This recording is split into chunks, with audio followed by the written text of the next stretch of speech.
Hello, madam. Madam. Heto na naman muli si Madam Marimar ang nagsasabi na ang buhay ay ang hirap at masalimuot, hindi simple kundi masalimuot. Yan kapag mahina ang pag-unawa mo at makitid ang pag-iisip mo. Ang dapat natin ay palagi nating tuklasin ang mga bagay para hindi tayo magiging mangmang sa ating mundo. Dapat tayo magiging ganito. May sitwasyon kasing ganito. For me kasi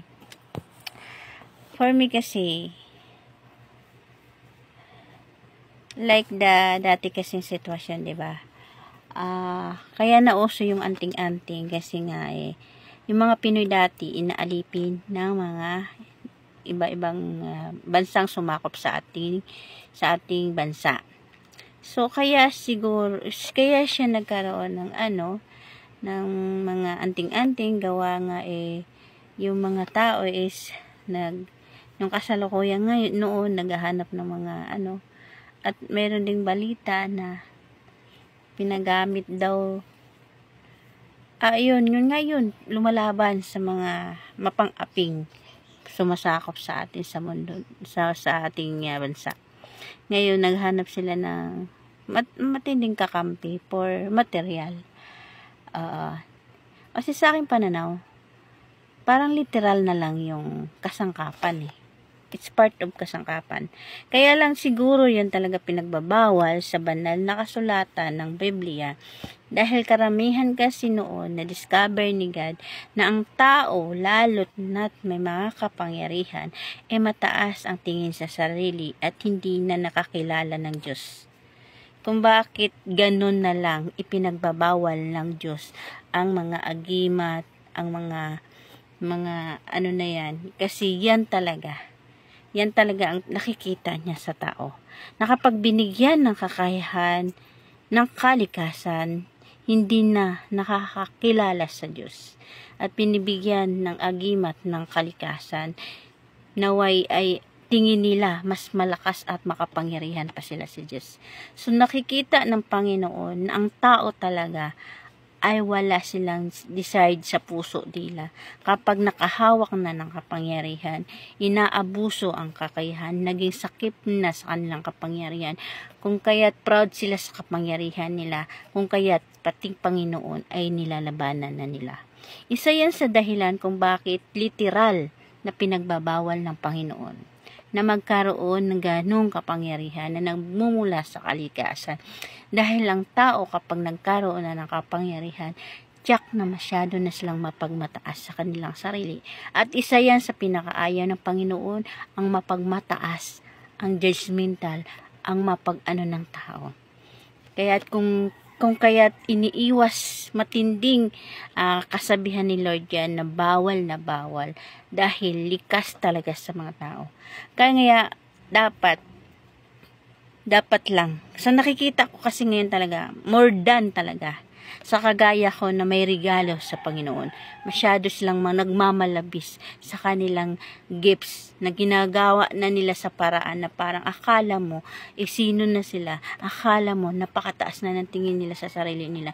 Kumbaga, pati ang Panginoon, binabypass na nila. Oo, inamin ko yan. Maging sa aking obserbasyon, marami na akong naikot, lahat na merong mga gift na mga ganito, talagang inaabuso na nila. Kaya yun ang bawalan ng Panginoon. Isa yun sa paraan kung bakit pinagbawalan ng Panginoon na magkaroon ng ganyan agimat from the kapangyarihan sa kalikasan. Iyon talaga pinagbawal ng Lord na gamitin kasi ang karamihan sa atin walang kumbaga pag once nakaranas na ng may kapangyarihan na sila how to kagaya sa akin to lakbay to pag aanuhan nila yan magmataas na sila, dumating sa punto na pati Panginoon inaano na nila. So sa akin naman kasi more than talaga ngayon, yun ang nakikita ko. Kaya pinaglalaban ko ang sarili ko kasi hindi ako gaya ng iba.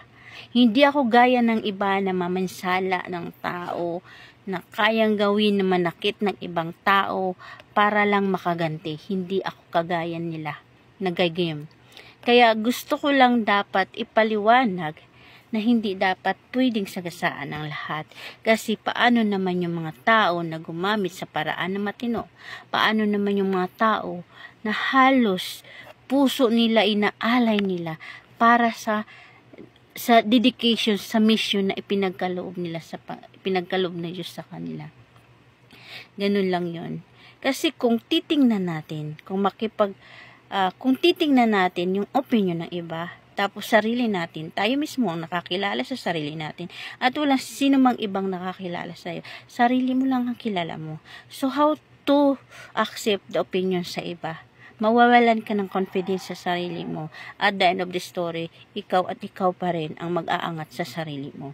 Kaya pwede kang makinig sa opinion ng iba, pero hindi sa dulo ng sitwasyon, ikaw pa rin ang manindigan sa sitwasyon na ganon. Mas piliin mo pa rin ang opinion mo. Kasi pag once opinion ng iba, ang lagi mo sinusunod, pati kumpiyansa mo sa sarili mo, mawawala. Na instead na tumulong ka sa kapwa mo, hindi mo na may i-deliver o hindi mo na ma-enhance o hindi mo na magagamit yung kakayahan na pinagkaloob sa'yo ng Panginoon para makatulong sa kapwa. Ang bukod tanging ano lang naman dyan, kagaya nun, binigyan sila ng kalayaan dati. Makyat lang sa bundok si Moises. Binigyan sila ng kalayaan. Anong ginawa ng mga tao noon? Pinagsamantalahan lahat ng layaw, lahat ng kamunduhan, lahat ng masama ginawa na nila. Kaya naobserbahan ng Panginoon na mahirap talaga na ipagkatiwala sa mga tao ang kapangyarihan. So kaya pinagbabawal niya talaga kasi ang mga tao hindi marunong gumamit kung sa anong paraan nilang gagamitin. Kasi karamihan nilang gagamitin isa masama. Kaya sabi ko, bago ako gumawa nito at bago ako talagang commitment kay God. Kasi may sarili-sarili tayo eh. May sarili-sarili tayong commitment sa God. Hindi naman yung commitment ni God sa akin is pa sa'yo, siyempre diretso yan. May kanya-kanya tayong privacy to God eh. May kanya-kanya tayong commitment sa God. So, tayo lang at si Lord lang ang nakakaalam sa mission natin sa mundong ito. Kung hindi nila alam ang sitwasyon, kung ano mong ginagampanan mo sa mundong ito, pabayaan nyo sila.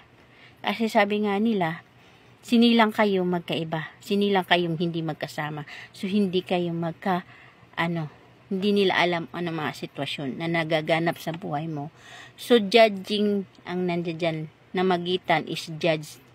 Nagamagitan is ang paghuhusga ng tao.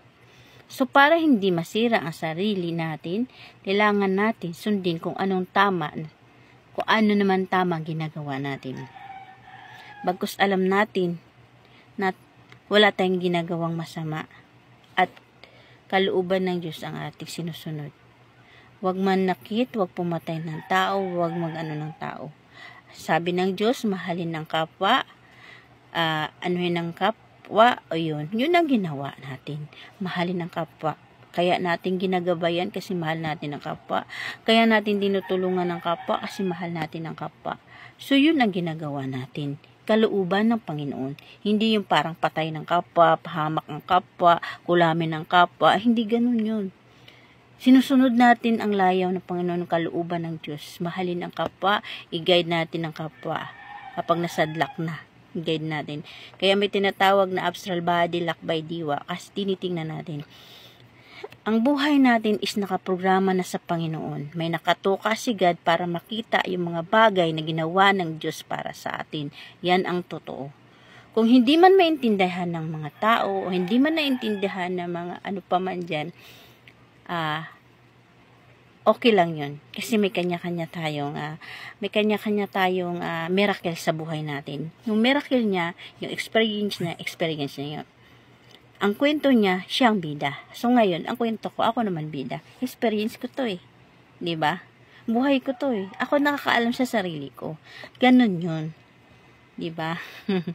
Kaya minsan talaga pag sinusukat mo ang mundo, napakamasalimuot at ang hirap-hirap sukatin. Ganun talaga ang mundo. Kaya dapat magiging wise lang paano